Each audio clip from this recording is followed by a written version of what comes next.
Goes to double team. They look to get it out of George's hand. 4 seconds to go. Miles puts up the jumper. Won't go. Game over. Cavs survive. Utah has a timeout. Gets it across half court. Won't use the timeout. 5 seconds left. Joe Johnson with 4. Johnson with 2. Drives in. Puts it up. Gets the bounce at the gun. And the Jazz win game 1. ISO Joe. Here's Tarasenko. Skate to stick. Jaden Schwartz. He'll cut. Set up Tarasenko. He'll spin on Koivu. Right out in front. A chance. They score! Joel Edmondson gets the goal. St. Louis wins in overtime. Here's Carlson. In on goal. Scores! Melker Carlson! The Milk Man delivers in overtime. Wilson takes it out of the air. Moving up. Pacioretty shooting. Score! It's over. Put up shot. Score! They score!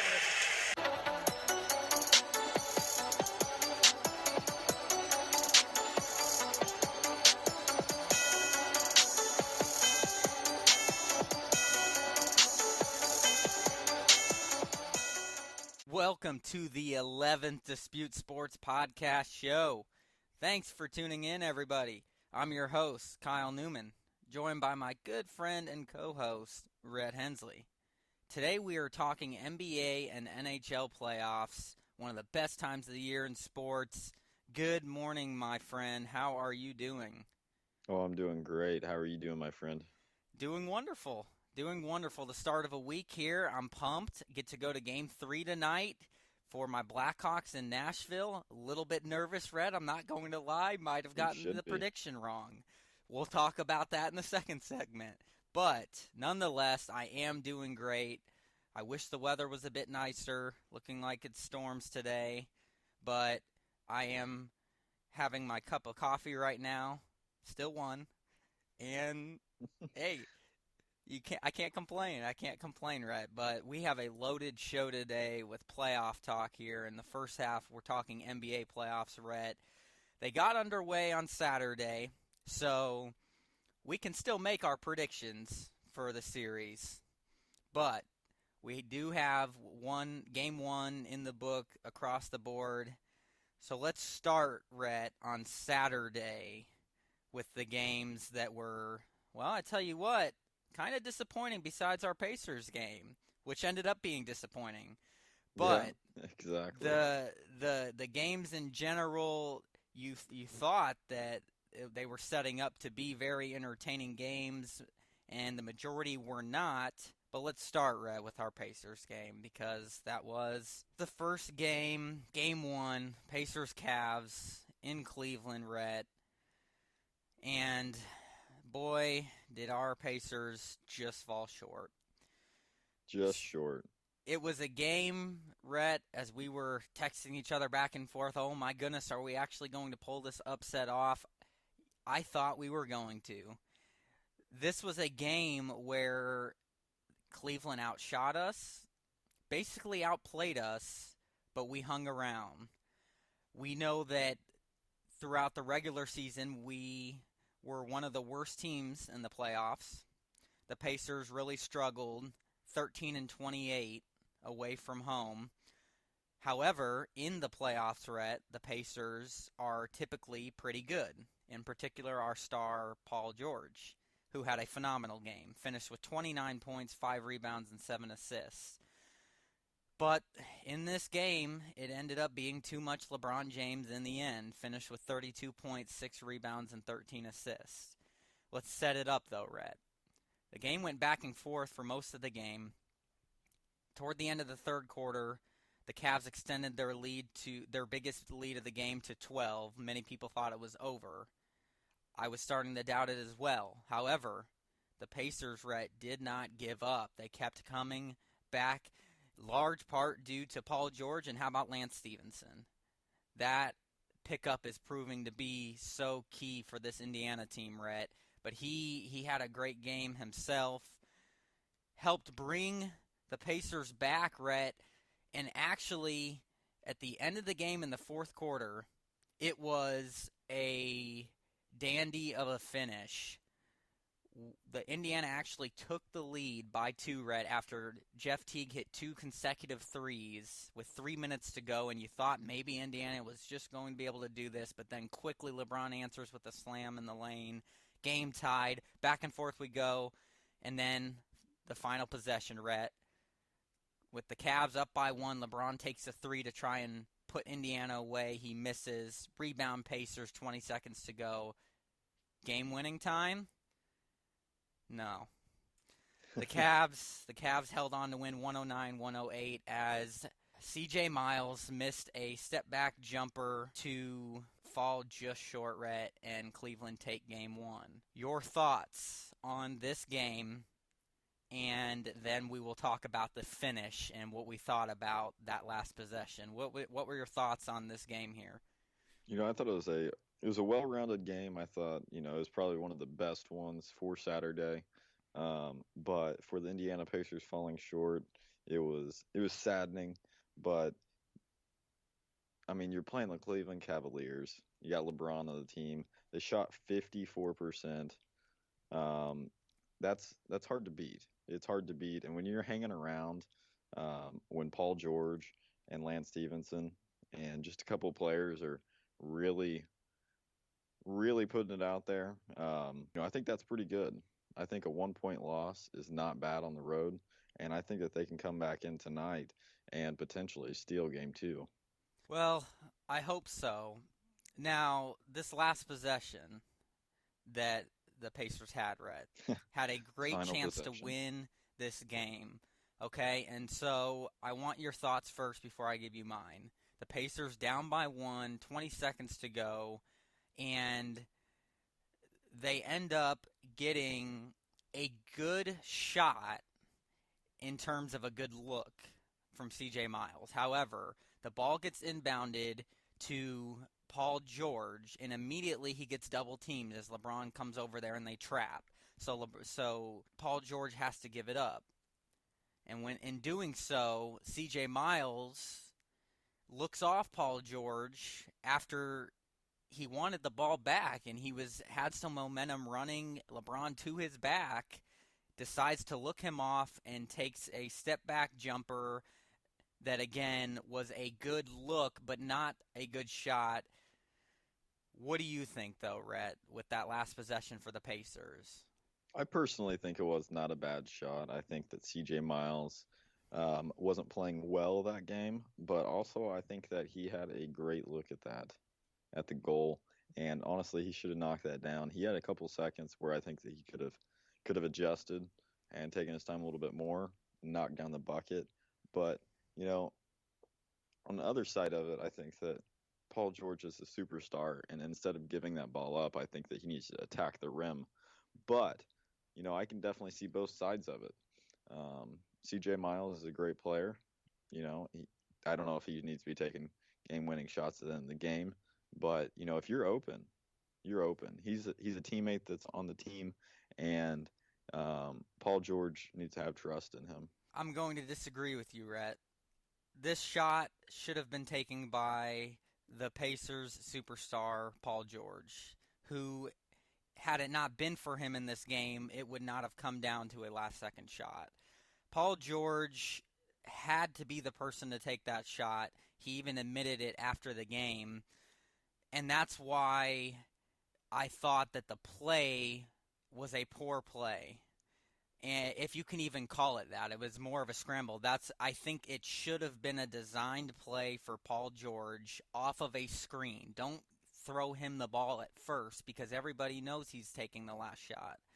You have to design a play where it's set up for a good look for Paul George. And that didn't happen. It was taken away because of how the inbound situation went, and that's exactly what the Cavaliers wanted, make somebody else beat us. And I just would have rather seen Paul George take that step-back jumper with how he was playing, especially. Again, Paul George finished with 29 points, and C.J. Miles had a very poor game. He shot 2 for 6 and finished with just 5 points, Rhett. Yeah, but do you think he's going to catch that ball and say, oh, I'm 2 for 6. I got to get this ball off and throw it off. No, he's going to be taking his time and shoot that shot if he's open. Like, I don't know. If Aaron Brooks was out there and he had the ball with a couple seconds left to win the game and he was wide open, hell, I'd tell him to shoot. See, I don't agree. Paul George and most superstars on teams will be the one to take the last second shot. You trust your teammates, yes, but Paul George needs to be the one to either attack the rim or take a jump shot. And that was the other issue I had with the possession, right? We had 20 seconds to get a good shot off, and we had players standing around settling for a jump shot to win the game. When you're down by 1 point, why not take it to the rack, maybe get a foul call, and put free throws Are they going to call a foul on LeBron? We don't know because it didn't happen. They were calling a lot of fouls, so it wouldn't have surprised me. However, I just thought it was a poor possession at the end of the game for the Pacers. I think that this was the game Indiana had to win to make this a long series. They blew their opportunity with a poor possession at the end. Paul George should have taken the shot. We'll see if Game 2 tonight for Indiana, they can right the ship. I hope they're not deflated. As I told you, I thought this was a very demoralizing loss for Indiana after they gave everything, and I think gave one of the best performances they maybe even could have. And I just hope that they can come back, regroup, play better defense, because the defense was pathetic from Indiana. If they can play better defense in this game, shutting down the big three, maybe not shutting down, that's very hard to do, but at least limiting their dominance, and I think that gives them a better to throw chance. out, Kyle, for old Paul George. In his final minutes of the game, he shot 4 of 17 and 1 assist.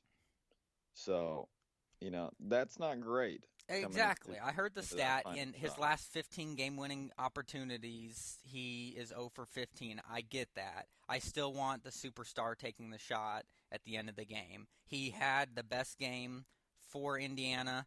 He had brought the Pacers to that point. It's got to be Paul George taking it. But understandable. That was the first game, Rhett.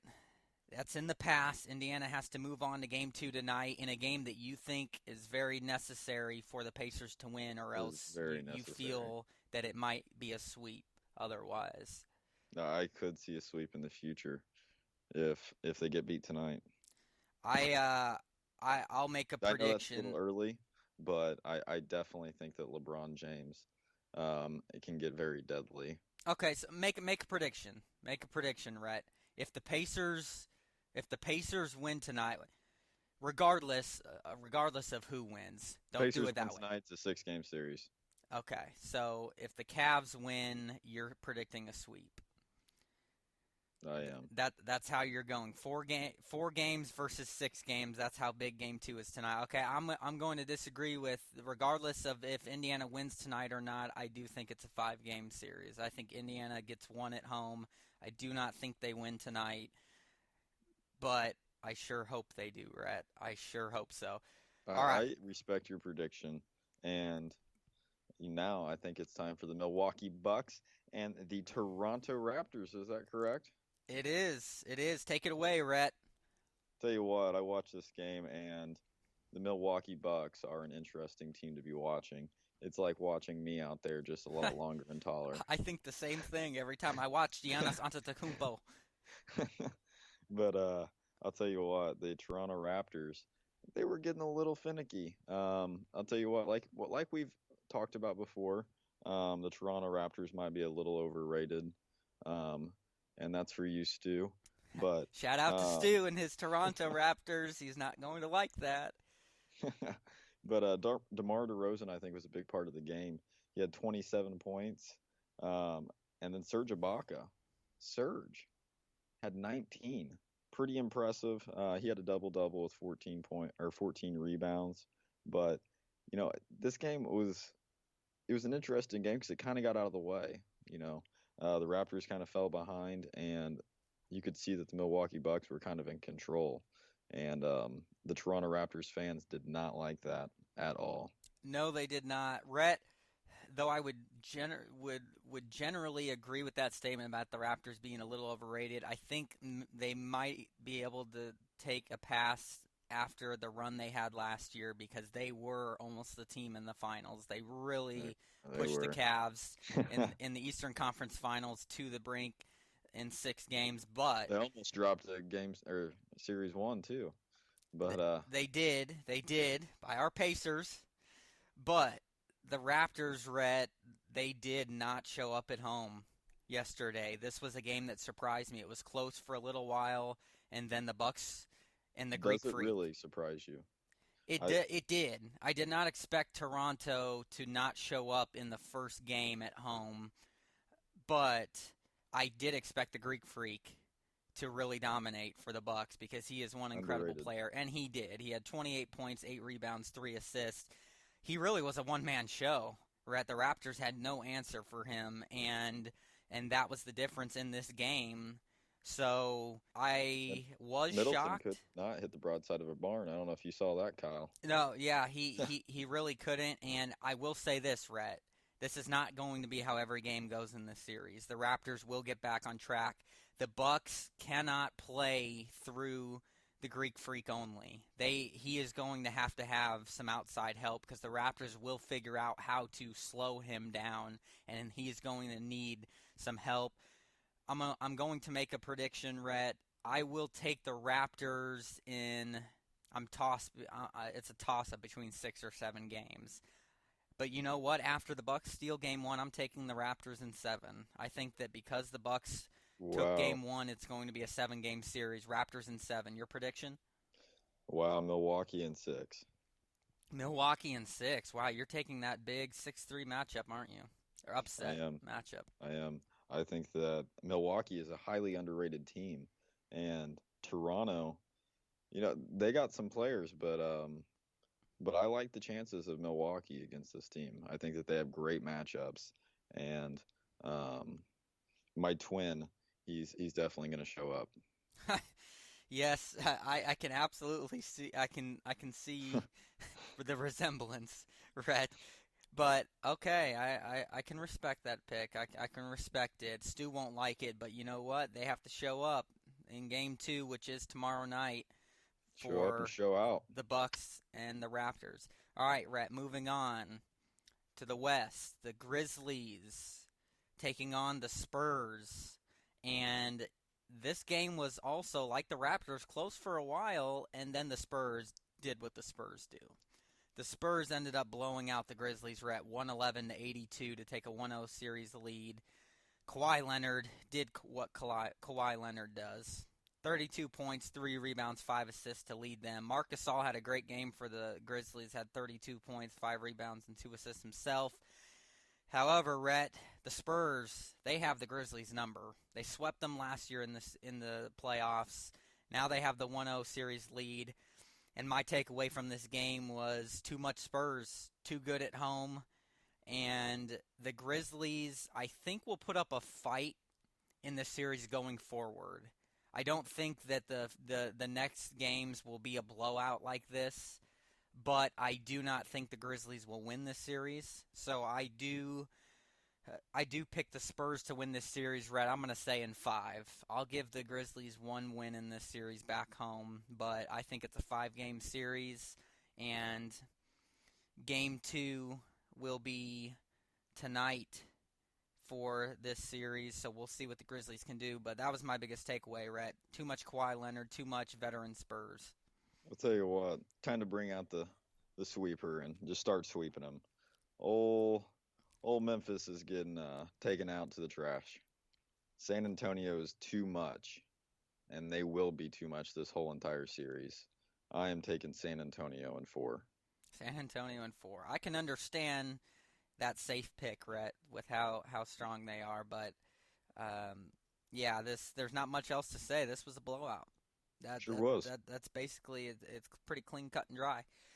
And the last one, the second West matchup there Saturday night, Rhett, the Utah Jazz. This was a great game. The 4-5 matchup. Utah Jazz taking on the LA Clippers, Rhett, and the Jazz hit a game winner. Joe Johnson, who was Mr. Game-winning shots. He talk about a player who is pretty clutch when it comes down to hitting that game winner over his career. The Jazz beat the Clippers in LA 97-95 to take a 1-0 series lead. Rhett, Game 2 will be tomorrow night. This was a wonderful game. Joe Johnson obviously hitting the game winner, as we mentioned, finished with 21 points, 3 rebounds, 3 assists to lead the Jazz. Chris Paul had 25, 7, and 11. Great game from him. But my takeaway from this, Rhett, for one, the Jazz are for real. I like this team. For two, the Clippers are overrated, like they are every single year. They cannot win in the playoffs, and it is mind-boggling to me. If I were a Clippers fan, I would be so upset. You get home court advantage, and you can't win the first game in the series. I know it's just the first game, Rhett, but the majority of the teams that win Game 1 go on to win the series, and the Clippers struggles if they in the playoffs. It's part of their history. And so my takeaway is the Jazz did what they had to do to make this a series where they take home court advantage, and they've done that. They are a pretty good team at home. So, Rhett, I think after this win, I think the struggles are going to continue for the Clippers, and the trend's going to continue. I will take the Jazz in 7 games. What do you think? I like your pick, but I'm going to take the Clippers in 7. I think that one thing is going to be very crucial for this Jazz team is Rudy Gobert coming back from his knee injury that he suffered from. They said that he should be back this series, but as of now, I think it is up in the air when he will come back. And I think it was a great win for the Jazz, and they did it. So they did it without Rudy Gobert, but I really do not think that they'll be able to do it again, or even do it the whole series without him. When you have Blake Griffin and DeAndre Jordan out there. Fair enough. You would think for the Clippers, with all that superstar power, that they would be able to win a series, but you kind of have to say we'll believe it when we see it, right? That's kind of the thing with them. So Game 2 tomorrow night. All right, Rhett, moving on to the games yesterday. In the East, the Atlanta Hawks taking on the Washington Wizards. And the Wizards, this was a good game. The Wizards ended up pulling away at the end, led by Mr. John Badman Wall. 114-107, Wizards take a 1-0 series lead. John Wall had 32 points, 4 rebounds, and 14 assists to lead the Wizards. Dennis Schroeder led the Atlanta Hawks with 25 points, 3 rebounds, 9 assists. My takeaway is the Wizards are playing really good basketball, and they're very good at home. The Wizards are going to win this series, Rhett. I'm taking the Wizards in 6 games. I'm going to give the Hawks some respect. They do have some firepower. I think they'll play well at home. But in this game, too much Wizards. John Wall is a beast. So, I like it. Wizards in 6 is my prediction. What do you think? I think that John Wall had a pretty good game, 32 points, like you said. And I think they have really one of the best combo guards in the league. Bradley Beal and John Wall, phenomenal together. And I'm going to take them in 7. That's a respectable pick for sure. The Wizards have been playing well in the playoffs as well, as of recent. So the last couple of years. Let's move on, Rhett, to the Trailblazers and the Warriors, a game that was a good game for a while, and the Warriors too much at home, pulled away too much. Draymond Green had a great game. Warriors won 121-109 to take a 1-0 series lead, Rhett. C.J. McCollum had a heck of a game for the Blazers, finished with 41 points, 8 rebounds, 1 assist. Draymond Green, as we mentioned, almost had a triple-double for the Warriors, finished with 19 points, 12 rebounds, 9 assists. He is the Lance Stevenson of the Pacers. Rhett, Hensley, what is your takeaway from this game? I think that they need Draymond Green to have another incredible game. When you got him scoring and then coming down on defense and just swatting the crap out of their players. I think that is big news. He had 5 blocks to go along with his 19 points, 12 rebounds, and 9 assists. Are you kidding me? Yeah. Now that is a game. Impressive. Really impressive, Rhett. I want your prediction in this series. Warriors win game 1. Do they win the series? Warriors in 5. Warriors in 5. So you're giving some respect to the Blazers going. Got to give respect to the Blazers because they played a heck of a game. And I think that at one point they'll get a game. They'll grab a game. Well, they are Rip City at home. They are hard to beat. I agree. Warriors will not lose this series, Rhett. I'm tempted to give the Blazers 2 games, but I don't think it will happen. I think the Warriors are too deep. Game 2 will be on Wednesday, Rhett. I'm picking the Warriors in 5 games as well. I like it. Moving on to the Bulls and the Celtics. What a game this was. Poor Isaiah Thomas.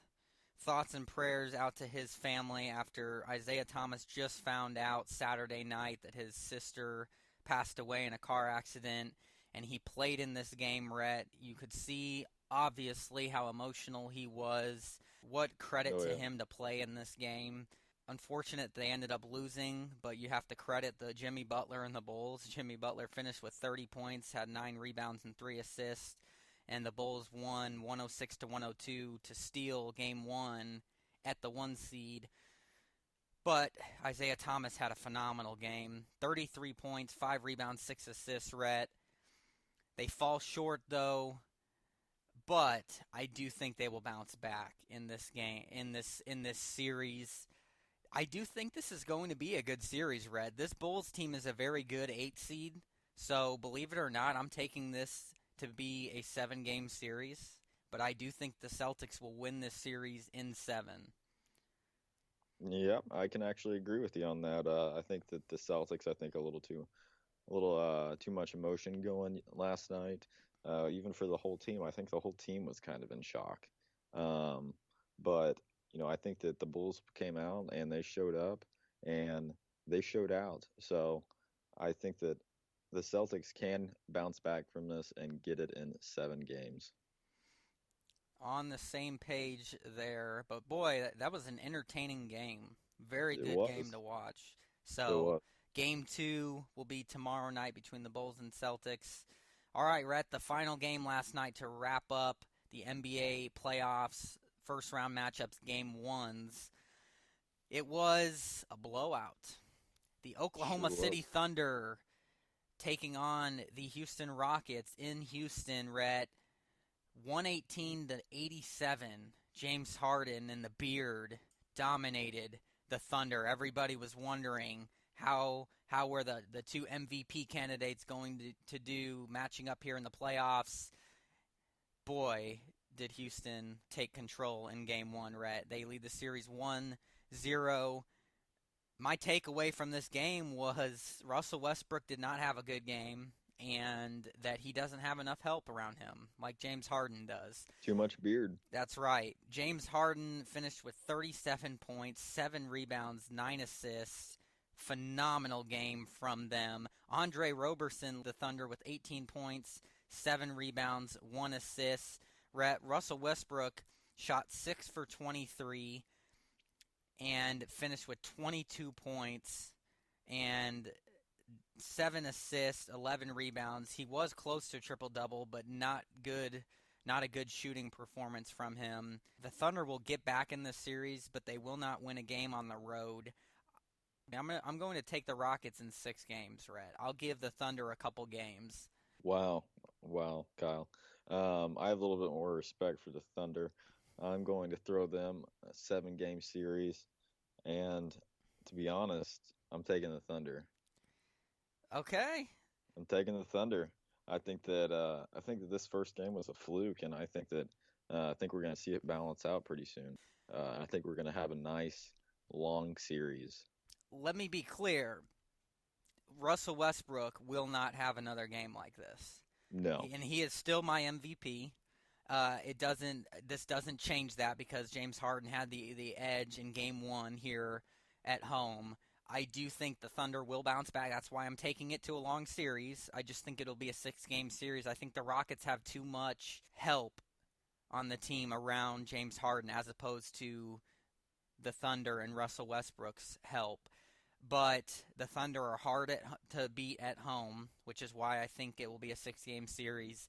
But I don't think that they have enough firepower, Rhett, and Game 2 in this series will be Wednesday night, but it sounds like you think that the Thunder will be able to bounce back and win a long series in 7. Yes, sir. I can understand it. I can respect it. It's quite a bold pick. It's Put quite some a sauce bold on it. pick. I love it. But it would be incredible if Westbrook could do that with this Thunder team. All right, Rhett, that did it for the Game 1s of the first round matchup of the NBA playoffs. All right, Rhett, transitioning to the NHL. Give me something on ice, baby. And the playoffs for the NHL, Rhett, are a little bit ahead of the NBA as the playoffs started last Wednesday for hockey. But let's talk some hockey here, Rhett, and let's start in the East with the Capitals against the Maple Leafs. This series has been a great series so far. It is tied 1-1. Game 1, the Capitals came back to beat the Leafs in overtime 3-2. And then Game 2, the Leafs beat the Capitals 4-3 in double overtime, Rhett, to tie the series. What a game that was. Stu's happy with his Maple Leafs here. What's your takeaway here from this series so far? So far, they have a tied series going into overtime, both times? Double overtime in Game 2, yes. It's pretty impressive. I think that, I've watched some of the Capitals games during the series, and I think that they're playing a tough match, and I think that one of the things for the Toronto Maple Leafs is their goalie. I think their goalie's something special, and I think that he's going to be the one that pushes them over the edge if they do take this series. Goalkeeping is huge, Rhett, and and we'll get to that soon. Yeah, I was just about to say as we get to that in a little bit, but Rhett, so far our predictions are looking pretty good for this series. You had the Capitals over the Maple Leafs in 7. I had the Capitals over the Maple Leafs in 6. So far, series tied 1-1. Game 3 tonight. We will see how our predictions turn out, but so far, a competitive series, and we understand that the Capitals have some trouble, like the Clippers in the playoffs. Oh, yeah. And so far, maybe that's looking like the case. On to the Montreal Canadiens, Rhett, and the New York Rangers. A series, again, that you and I predicted to go far. You took the Canadiens over the Rangers in 6. I took the Rangers over the Canadiens in 7. And so far, edge to the Canadiens. Canadiens lead the series 2-1. Game 1, 2-0 to take a 1-0 series lead. That was the Rangers. And then the Canadiens edged them in the next 2 games. Game 2, Canadiens beat the Rangers in overtime 4-3. And then Game 3, the Canadiens beat the Rangers 3-1 last night to take a 2-1 series lead. Rhett, Game 2 is tomorrow night in Madison Square Garden. So far, what's your takeaway from this series? Yeah, I think we're going to see a 7-game series on our hands here. But, I think that one thing that we're going to have to be watching for is these overtimes. I'll tell you what. You can't change your prediction. You took the Canadiens in 6, Rhett. You can't change your prediction. Oh, I can change it. You can't change your – if No, it's blown up. We can leave it on paper. I think that one thing that we have to see is a better goalkeeping from the Rangers. Yeah, Lundqvist did not play well. And I think that's going to be key for them because they're getting outscored just, just like the Ducks have been doing, they're scoring, and so are the Canadians, just like last game.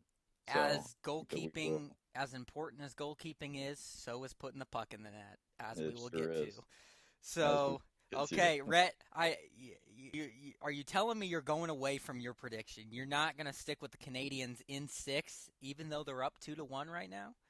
No, I'm running with it. I'm running Okay, with it. all right, you're sticking with it. Good, that's what you need to do. All right, on to the Pittsburgh Penguins But in we could Sydney. see a 7-game series. Yeah, I We can could see it. see. We can see it. We could have that in the future.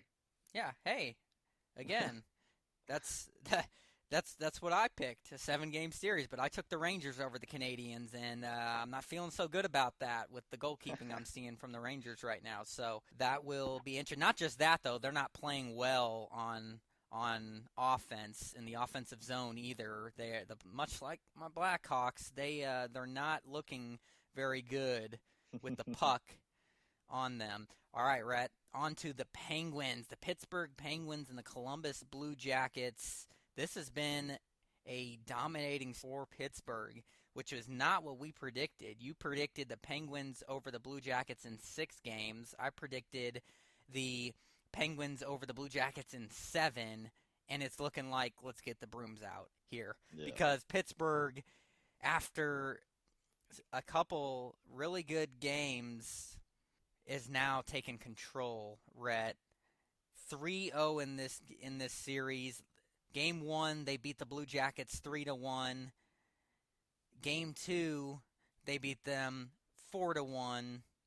And then last night, a demoralizing loss for the Jackets at home after they blew a lead, 2-goal lead at that. Penguins win in overtime 5-4, Rhett, with Game 4 being tomorrow night back in Columbus. My takeaway is there's too much firepower on this Pittsburgh team, and Marc-Andre Fleury is being a hero for the Pittsburgh Penguins in the goal, making incredible stops, and too much Sid the Kid. And, Yeah, I mean, and how are these you stars. gonna win if another team is scoring 4 to 5 goals a game? Every game? Yeah, it's It is hard. very hard. It is hard. So that's your takeaway as well, is that just too much firepower from the Penguins. Too much firepower. The defending Stanley Cup champions, they have blood. They want more. They want more. So, okay. Looking like our predictions are going to be shattered there, Rhett. That's what's happening there. All right. On to the Senators and the Bruins, Rhett. A series that we predicted to also be a very good series, and so far so good. As far as you took the Bruins. Excuse me, you took the Senators over the Bruins in 6, and I took the Senators over the Bruins in 6 as well. And so far, the series is tied 1-1, Rhett, with Game 3 tonight in Boston. The Bruins won Game 1 2-1, and then in overtime, the Senators beat the Bruins 4-3. So far, Rhett, your takeaway from this series? I think it's definitely been a high-scoring game for the last game, for Saturday's game when it went into overtime, and I think that's going to be the key for the Senators going into the next game. Is not going into overtime. Okay. And finishing it during regulation. Especially on the road, I can definitely see you don't not want to good going into overtime on the road. No, you don't. You do not, and I think our predictions are looking good for this series. It's looking like it will be a long series. On to the series I didn't want to have to get to, Rhett. My Blackhawks. Waiting for this one. Best in the West, taking on the second wild card team, Nashville Predators, and so far it has been domination Predators as Nashville leads the series 2-0. Game 3 in Nashville tonight. I am pumped, Rhett, and it is a must-win game for my Blackhawks or this series is over. We both have surely blown this prediction with this series. Blackhawks we predicted in 5, and we are dead wrong, as it's looking like it could be Predators in 4. I mean, I'm really nervous here, Rhett, but it's just been domination for Pekarinen, the goalkeeper for the Predators, is stopping everything, and they are taking my Blackhawks out of their offensive game. They're just in the neutral zone, just absolutely blocking and disrupting everything that Chicago is trying to do, Rhett. Game 1, the Predators shut out Chicago 1-0. Game 2, they shut out and embarrassed Chicago 5-0. So the Blackhawks dropped both games at home, Rhett. Now have to go do it on the road, which the Blackhawks are a very good road team, so they could just as well go and tie this series up, winning both games in Nashville, which is going to have to happen, Rhett, for them to get back in this series. My prediction was obviously wrong with them with the Blackhawks in 5. But I still believe in this Blackhawks team. I've seen this team in the past be able to push series to 7 games and win it because of their playoff veteran experience, and I am sticking with my Blackhawks. I think Chicago gets back into this series, but it will be a 7-game series now, Rhett. Blackhawks in 7, but it is a must-win game tonight, or that will be wrong as well. What about you? Oh, Kyle. The Blackhawks.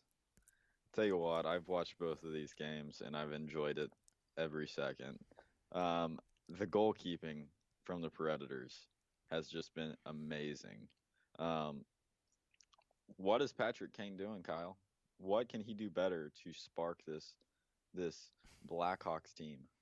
He needs to, as I told you, Rhett, the Blackhawks need to get the puck in the net one time. You're telling me? If Chicago can put the puck in the net one time, I think that they will get their mojo back and they will start to look like the Chicago Blackhawks we all know and I love, because the Chicago Blackhawks were one of the highest scoring teams in the NHL this year, and that's what is so shocking here.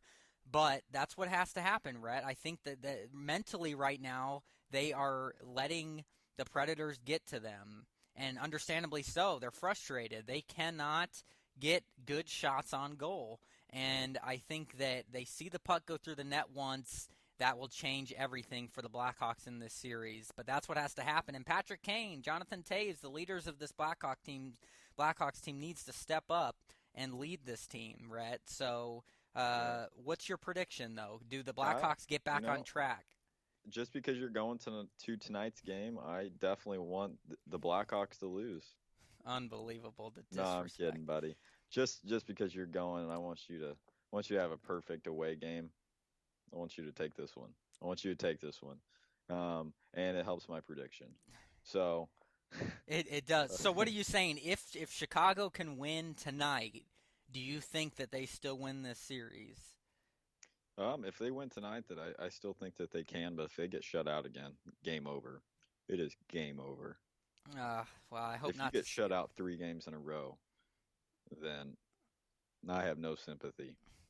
Well, I can understand that pick. I really can, Rhett. We will see. Moving on to a series, Rhett, that we were dead wrong on. A series that I thought would be a 7-game series, picking the Blues over the Wild. My prediction for the winner looking like it's going to be right. But the series, not so much. You picked the Wild in 7. This division rival matchup has been all Blues. Yeah, the Game Blues have been everywhere. 1, Rhett, Blues win in overtime 2-1. Game 2, Blues win 2-1, both in Minnesota. Game 3, Blues win 3-1. And Game 4 set for Wednesday night. Rhett, Hensley, my takeaway from this series is the Blues, much like the Predators' defense and goalkeeping, has been unbelievable. I mean, they are stopping everything right now, and you can see the frustration with the Wild. Too much Blues, Rhett. Too much firepower. Tarasenko and these boys, they are getting it done. They will sweep the Wild. They will win Game 4 Wednesday night and move on to the second round.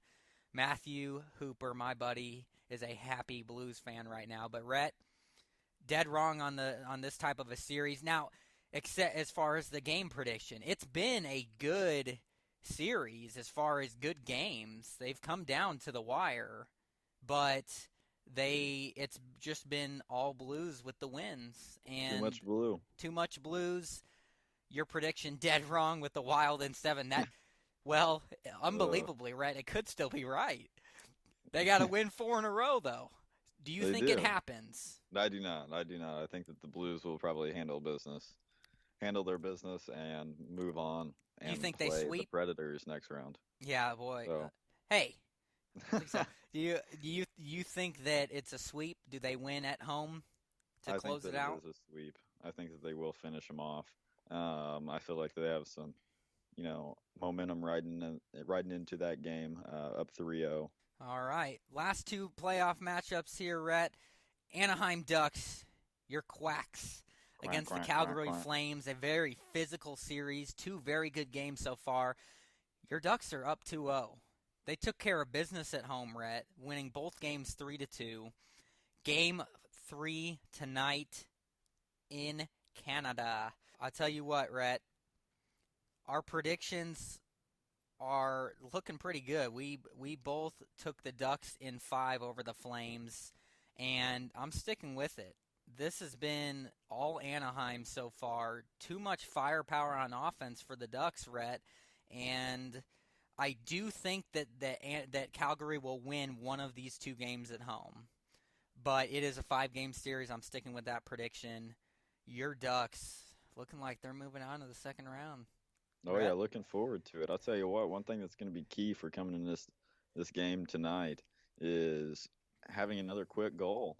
In each game, they have come out just guns a-blazing, and I think that's what needs to happen again tonight so they can go up 3-0. And are you sticking with your prediction? 5 games? I'm sticking with my prediction. I think that they will end up taking one while they're at home. Good safe pick, Rhett. And I'm proud of you. You've stayed up for almost the whole late night games to support your Ducks. It's hard, isn't it? I mean, they're ending after 1 o'clock your time. Holy cow, it's a rough one. But I am enjoying it and trying to stay up as late as I can to watch them. But I'll tell you what, it's a struggle. Yeah, hey, that's understandable, Rhett. I love the support for your team. And the final matchup, Rhett, the San Jose Sharks taking on the Edmonton Oilers in what has also been a good series. Edmonton leads the series 2-1, Rhett. They got a big win last night on the road at San Jose, 1-0. Game 1, the Sharks won 3-2 in overtime. And then Game 2, the Oilers blanked the Sharks as well, 2-0. So now 2 straight shutouts for the Oilers, Rhett. Game 4 will be tomorrow night back in California. Our predictions for this series, you had the Oilers over the Sharks in 6. Still looking good. I had the Oilers over the Sharks in 6 as well, Rhett. And you know what? I'm sticking with it. I think San Jose dropping that game last night really hurt them. I'm sticking with 6 games for the Oilers. Too much offense again, and great goalkeeping. And they spilt the oil, and the Sharks are sliding. That's right. Oil spills. It's really affecting the Sharks out there. Edmonton just looking too great. The stud Connor McDavid is disrupting this game for the Sharks, Rhett. So sticking with that prediction, you're sticking with it too, and your takeaway has also been that too much offense for Edmonton. Too much offense. All right. Well, that does it for the NHL playoffs as well, Rhett, and that's what the next few weeks are looking like on Dispute Sports. It's playoff time, Rhett, so we talk playoffs. I love it. Tell you what, playoff time is the best time. It is. There's nothing like it, Rhett. We'll see how our predictions do going forward. And that does it for this show, Rhett. Thank you for tuning in, everybody. Don't forget, you can now subscribe to our podcast on iTunes and have every episode available to you as soon as they are posted each week, right on your smartphone or tablet. You can also catch all of our podcasts on our website, DisputeSports.com. Follow us on Twitter at DisputeSports1, at Kyle M. Neumann, at Rhett Hensley, and follow our Facebook page at Dispute Sports. Until next week, remember, Dispute Sports. Anything sports, anytime, anywhere. Have a great day, and go Have a great one. Blackhawks. And go Ducks.